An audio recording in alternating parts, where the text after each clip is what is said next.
الحمد لله وصلى الله على نبينا محمد وعلى آله وسلم. أما بعد فنبدأ إن شاء الله. Donc nous commençons إن شاء الله. Nous allons prendre un nouveau verset. نأخذ بإذن الله تعالى آية جديدة. هذه الآية في سورة التغابن. في سورة التغابن. عفوا طيب. في سورة التغابن الآية 14 و 15. يقول الله عز وجل: يا أيها الذين آمنوا, ô vous qui avez cru, إن من أزواجكم وأولادكم عدوا لكم.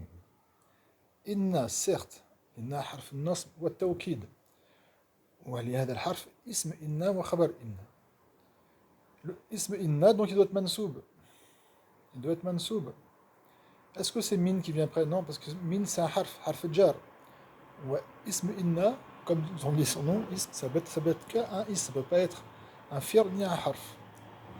Donc inna, eh bien on va le trouver, le ism inna, il est ici, adouwan. Pourquoi il est mansoub adouwan?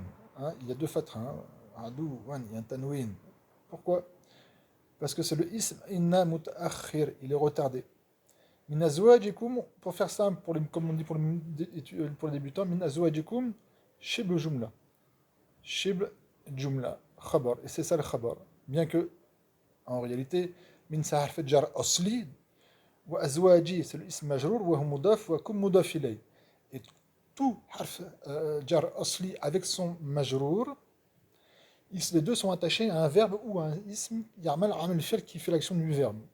Donc on sait que de là que, en fin de compte, chez le jumla, ceux qui dit ça, c'est soit une erreur, enfin, dans le sens une erreur, c'est que c'est un avis, mais cet avis, il est faible, ou soit on dit ça comme juste pour les débutants, pour que ça soit plus simple.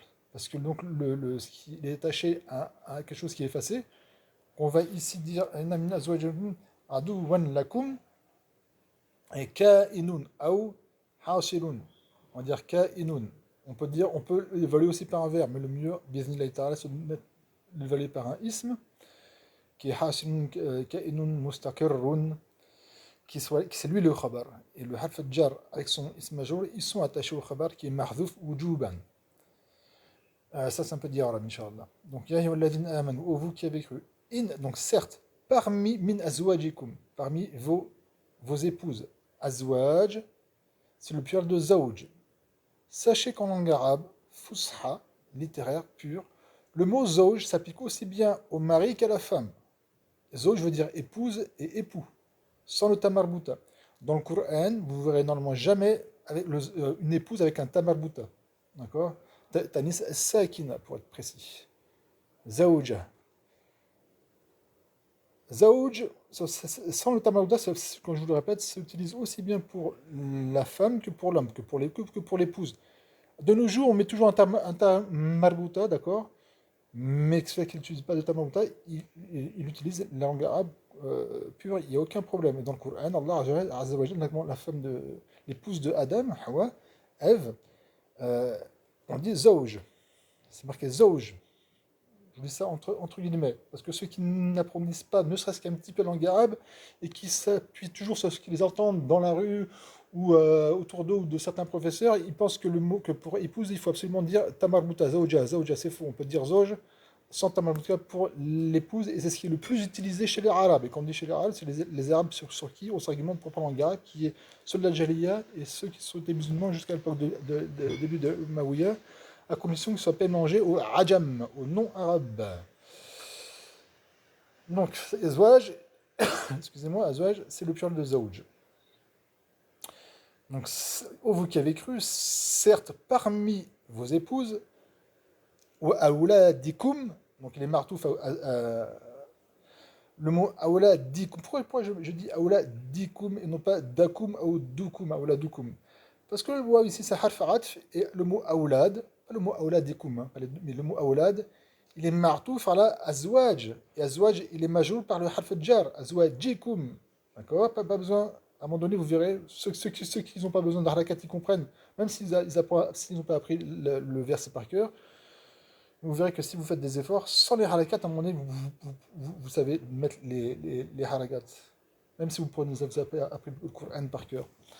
Donc, min c'est harf jar, donc on sait qu'après le harf jar, il y a ism majrour, donc min azwajikum. Vous pouvez voir dans le Mus'haf, il n'y a aucun problème. Oula dikum, bien sûr, wa aoula dikum, ça bien sûr, vous devez le savoir, les harakit qui sont avant la fin du mot, ça il faut les connaître. Adouwan lakum, adouwan, un ennemi pour vous. Donc certes, parmi vos épouses et vos enfants, et il est compris que on parle aussi, c'est sous-entendu aussi aux femmes. Donc aux femmes, il faut comprendre que parmi vos époux et vos enfants, vous avez un ennemi pour vous. Il y a un ennemi pour vous.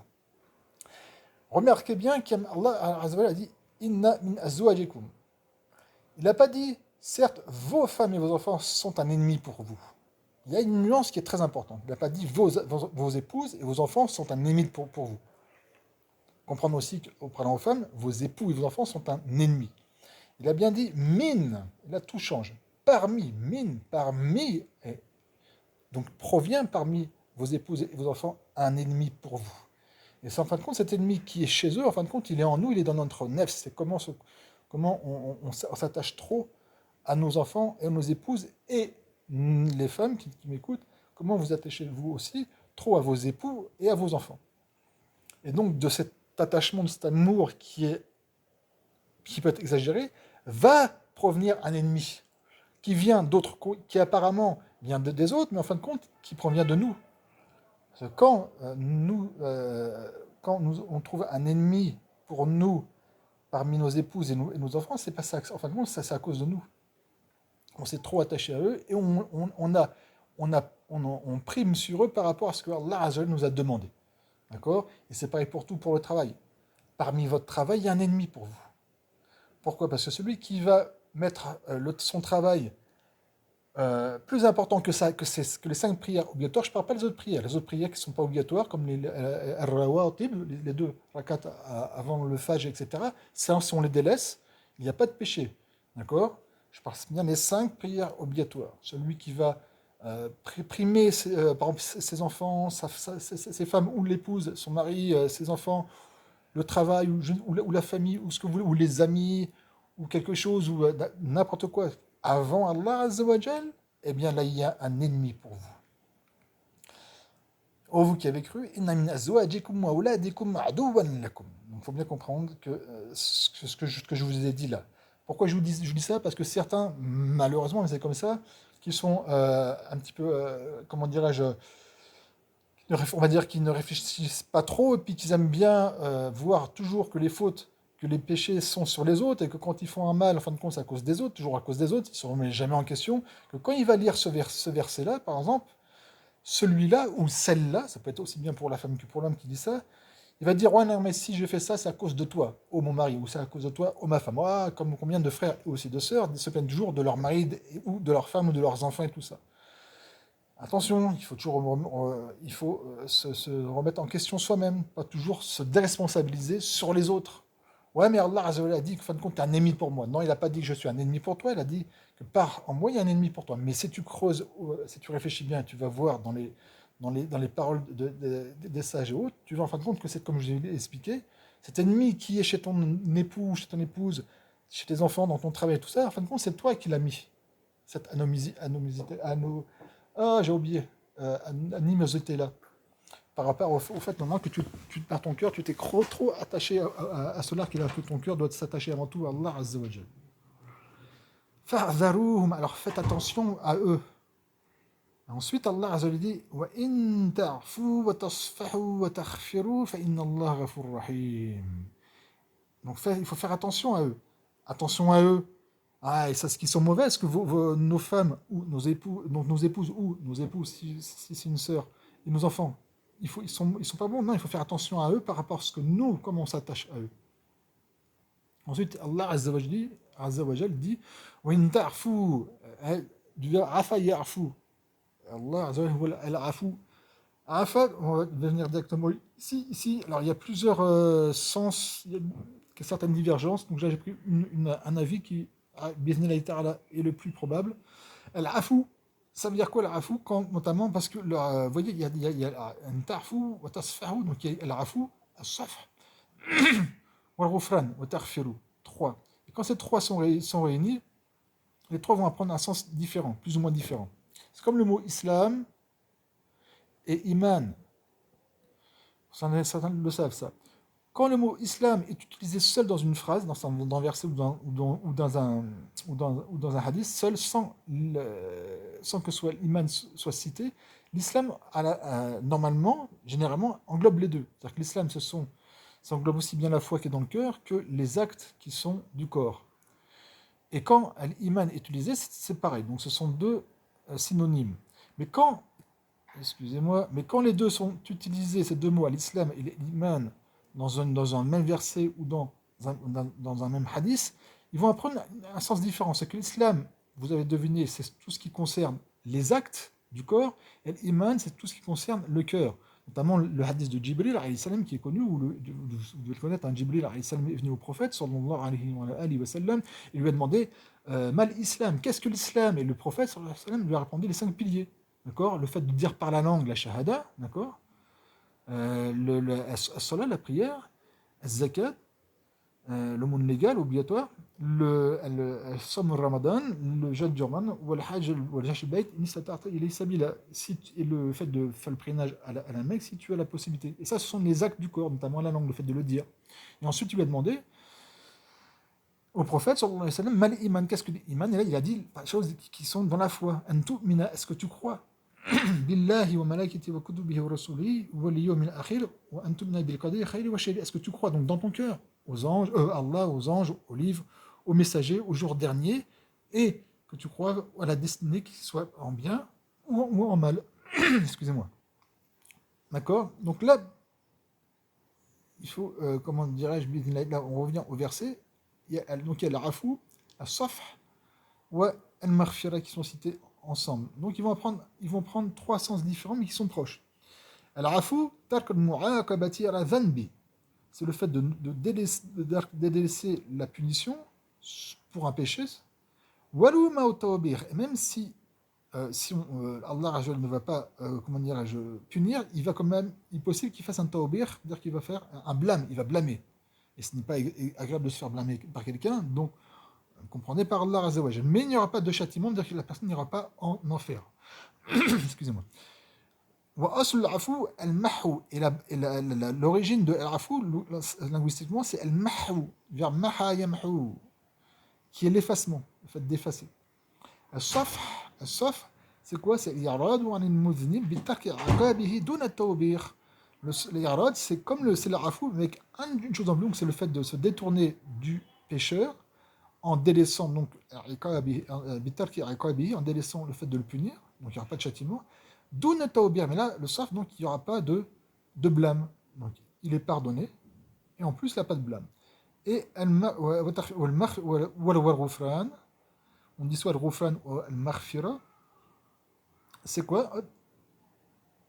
Ouais, excusez-moi. C'est ici, voilà. Huwa safha ma'a satr dhanb. C'est donc al-maghfira, al-ghufran, c'est le saf, comme on a dit, c'est le saf, donc c'est le fait qu'il n'y aura pas de châtiment, il n'y aura pas de blâme, et en plus de ça, ma'a satr dhanb, avec le fait de cacher le péché, c'est-à-dire que personne ne le saura. Personne ne le saura, alhamdulillah, d'accord? C'est en plus, donc, al-maghfira, al-ghufran, c'est encore meilleur. Et linguistiquement, le verbe rafara, on dit rafarahu, iza satarahu. On peut dire, utiliser le verbe rafara, al-maghfira, qui linguistiquement veut dire satarahu, le fait de cacher quelque chose. Donc si je prends un vêtement et je mets sur quelque chose que j'ai caché, je dis rafartu shay'a, rafartu shay'a, j'ai caché la chose. Rafara, bien maintenant satara, wa ghatta, yughatti, couvrir quelque chose, le cacher. Ça c'est linguistiquement. Barakallahu fikum. Je reviens au verset. Bi'iznillahi ta'ala. Donc maintenant qu'on a compris bi'iznillahi ta'ala, c'est ça. Donc, wa in ta'fu, donc si vous faites l'al-'ufw, donc si vous, nous, si on pardonne, même s'il reste un blâme, ou qu'on pardonne aussi, mais qu'il n'y aura même pas plus de blâme, ou encore mieux qu'on fait donc par rapport à nos enfants et nos femmes, et aussi les épouses par rapport au mari et aux enfants, donc vous pardonnez et qu'en plus on cache, donc il n'y aura pas de blâme, et ni on cache, on ne dit rien à personne, ce qui est le mieux. Alors sachez quoi? Fa'inna Allah ghafur rahim. Alors certes, Allah est pardonneur, et il fait le Ghafour, celui qui fait beaucoup de maghfira, donc pardonneur, wa rahim, miséricordieux. Allah tuhibbu dans un verset, Allah nous dit, est-ce que vous pardonnez, est-ce que vous n'avez pas ce qu'on pardonne? Donc quand on pardonne aux gens, il faut s'attendre à ce que Allah nous pardonne. Celui qui est dur envers les gens, qui pardonne jamais, non, moi je te pardonne pas, tu verras Yom al-Qiyamah, je t'attends Yom al-Qiyamah, qui est toujours comme ça, il faut, comme c'est il y a un verset, et comme nous aussi nous l'apprend le prophète, celui qui fait ça, c'est son droit.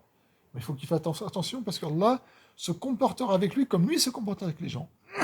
Donc quand on est dur avec les gens, qu'on veut rien leur pardonner, il faut s'attendre à ce que nous, Yom al-Qiyamah, Allah Ajwal, se comportera avec nous comme nous on s'est comporté en argent, c'est-à-dire qu'il ne nous pardonnera rien. Si on a fait des bonnes actions, on sera récompensé, mais si on a fait de mauvaises actions, il ne nous pardonnera pas. Voilà, c'est pour ça qu'on doit pardonner. Ne serait-ce que, et surtout, entre guillemets, parce qu'Allah Azzawajal, pour espérer que Allah Azzawajal nous pardonne, lui aussi. Barakallahu fikum. Ensuite, Allah Azzawajal dit Innama amwalukum. Innama adatu hasr. C'est comme pour illa. C'est inna avec ma. Ma est kafa an al-amal. Ma empêche inna d'agir.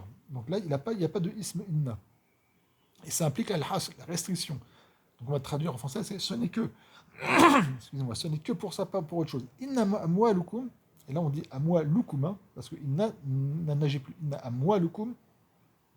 وأولادكم أموال المبتدأ المضاف فكم مضاف إليه المذهب الكوفي كم parce que المذهب البصريين c'est seulement le kaf qui est le mudaf c'est le qui est le damir et le mim c'est un harf لدلالة على الجمع المذكر entre guillemets pour le plus simple c'est المذهب الكوفي nous dire kum c'est le damir tout ensemble et le mudaf إليه مبني على السكون في محل جر donc certes non, on va dire donc vos argents ainsi que vos biens ainsi que vos enfants ne sont que, innama, ne sont que quoi?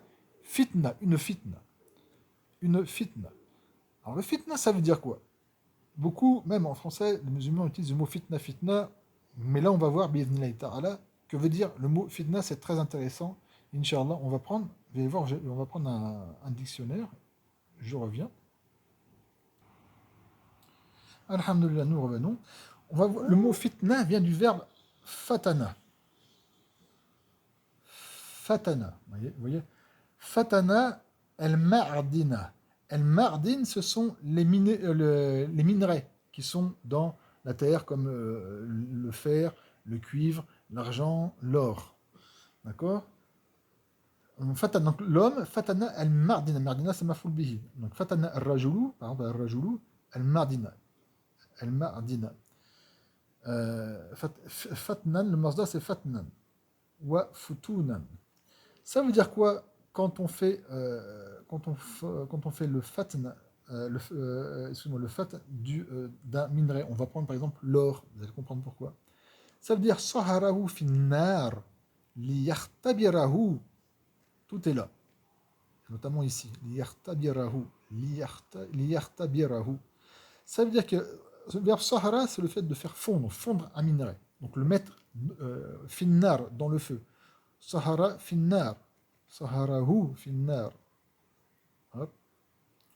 Donc c'est le fait de le faire fondre, lui le minerai, donc on va dire l'or, dans le feu. Pourquoi? Limadha li pour liyartabirahu.